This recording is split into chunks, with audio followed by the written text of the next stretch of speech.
Setelah kita membahas tentang sifat-sifat cahaya, sekarang kita bahas tentang cermin. Cermin yang akan kita bahas ada 3 jenis. Yang pertama cermin datar, yang kedua cermin cekung, dan yang ketiga cermin cembung. Kita bahas yang pertama tentang cermin datar.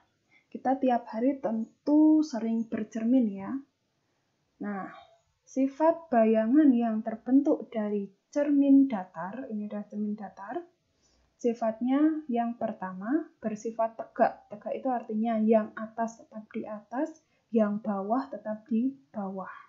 Kemudian sifat yang kedua bersifat maya atau semu. Yang ketiga, jarak benda dengan jarak bayangan besarnya sama. Kemudian yang ketiga, tinggi benda sama dengan tinggi bayangan. Tingginya sama. Yang keempat, bayangan pada cermin datar akan tertukar. Misalnya di sini tangan kanan, nanti bayangannya akan seperti tangan kiri. Ini adalah sifat bayangan yang dibentuk oleh cermin datar. Nah, agar seluruh badan kita terlihat saat kita bercermin, tinggi cermin harus setengah dari tinggi badan kita. Misalkan kita memiliki tinggi badan 150, minimal cermin yang kita punya adalah 75 cm. Selanjutnya kita bahas tentang cermin cekung. Cermin cekung adalah cermin yang permukaan mengkilapnya terletak di bagian dalam, jadi cekung seperti ini. Cermin cekung bersifat konvergen atau mengumpulkan cahaya. Ini ya, contohnya ada cahaya yang datang, nanti akan terpantul oleh cermin cekung, akan mengumpul di suatu titik yang disebut F, atau F ini adalah titik fokus. F adalah titik fokus, P. Nah, di sumber lain juga menuliskan ada R, ada yang menuliskan M, ada yang menuliskan C. Itu sama. Itu artinya adalah kelengkungan cermin. Yang besarnya adalah 2 kali besar F. Misalnya F ini 10 cm, berarti P-nya adalah 20 cm. Kemudian, cermin cekung memiliki 3 sinar utama. Yang pertama, sinar datang sejajar sumbu utama dipantulkan melalui titik fokus. Ini sumbu utama yang hitam. Sinar yang datang sejajar dengan sumbu utama nanti mengenai cermin cekung akan dipantulkan ke titik fokus F. Yang kedua, sinar datang melalui titik fokus. Sinar yang datang melalui titik fokus akan dipantulkan sejajar sumbu utama. Kemudian yang ketiga, sinar yang datang melalui titik pusat kelengkungan atau M nanti akan dipantulkan kembali melalui titik itu lagi. Nah, ini adalah 3 sinar utama pada cermin cekung. Jadi, untuk terbentuk suatu bayangan, minimal kita membutuhkan 2 sinar yang berpotongan. Contoh penggambarannya seperti ini. Ini satu ya, satu sinar yang datang, kemudian sinar yang kedua juga datang. Nah, di sini nanti akan terlihat perpotongan. Nah, perpotongan dari beberapa sinar ini akan membentuk bayangan. Ini saya ulang ya. Sinar yang datang sejajar sumbu utama dipantulkan dengan titik fokusnya. Nah, ini ada 2 perpotongan. Kalau sudah ada 2 perpotongan itu sudah cukup. Nanti akan terbentuk bayangan di sini. Ini bayangannya. Nah, di dalam cermin cekung kita nanti akan mengenal ada ruang 1, ruang 2, ruang 3, dan ruang 4. Ini untuk memudahkan kita mempelajari tentang sifat bayangan yang dibentuk oleh cermin. Ruang yang ada di antara titik O dengan titik F, F ini adalah titik fokus, disebut dengan ruang 1. Di antara F dengan M, ini disebut dengan ruang 2. Dan di sebelah kiri M atau di sekitar sini disebut dengan ruang 3. Sedangkan di belakang cermin ini disebut dengan ruang 4. Ini.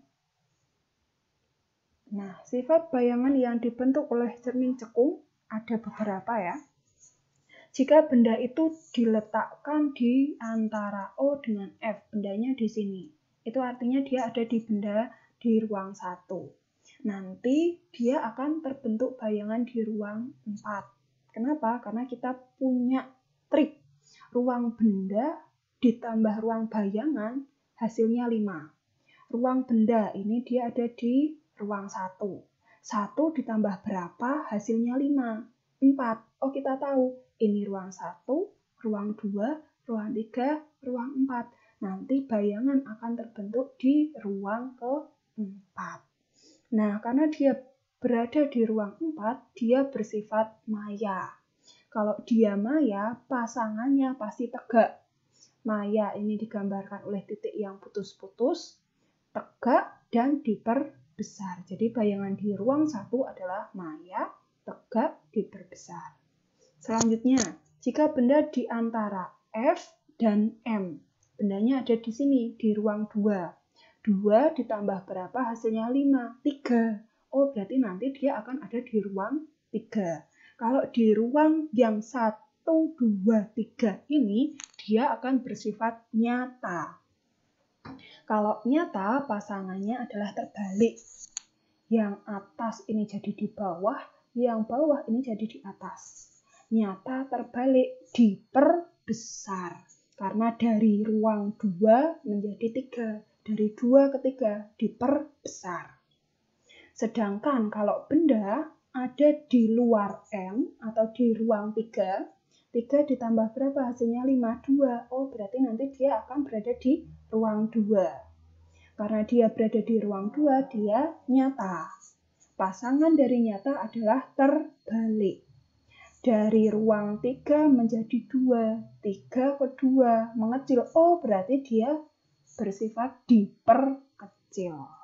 Ini ya, pembagian ruang itu untuk memudahkan kita mengenali sifat bayangan yang ada pada cermin. Selanjutnya, jika benda itu diletakkan di titik fokus. Kalau benda ada di titik fokus, nanti tidak akan terbentuk bayangan. Karena sinar-sinarnya nanti akan sejajar sehingga tidak akan terbentuk bayangan. Sedangkan benda kalau diletakkan tepat di titik kelengkungan, nanti akan terbentuk bayangan yang sifatnya nyata, terbalik, dan sama besar. Ini bendanya, sedangkan yang bawah ini adalah bayangannya. Nyata, terbalik, dan sama besar. Itu adalah pembahasan tentang cermin cekung. Selanjutnya kita bahas tentang cermin cembung. Kalau kita lihat cermin cembung ini seperti ini ya. Cermin cembung adalah cermin yang permukaan mengkilapnya terletak di bagian luar. Ini ya, melengkung keluar. Ini cermin cembung. Cermin cembung bersifat divergen. Kalau yang cekung tadi konvergen, yang ini divergen atau menyebarkan. Ada cahaya yang memantul dari cermin cembung akan tersebar. Ini sifatnya divergen. Sama seperti cermin cekung, cermin cembung juga memiliki 3 sinar utama. Sinar datang, yang datang sejajar dengan sumbu utama, dipantulkan seolah-olah dari titik fokus. Kemudian yang kedua, sinar datang seolah-olah ini ke sini, seolah-olah mau ke sini, akan dipantulkan sejajar dengan sumbu utama. Sedangkan yang ketiga, sinar yang datang seolah-olah menuju pusat kelengkungan akan dipantulkan melalui titik itu juga. Agar dapat membentuk sketsa bayangan, juga dibutuhkan minimal 2 sinar yang berpotongan. Contohnya seperti ini. Minimal ada 2 garis yang berpotongan.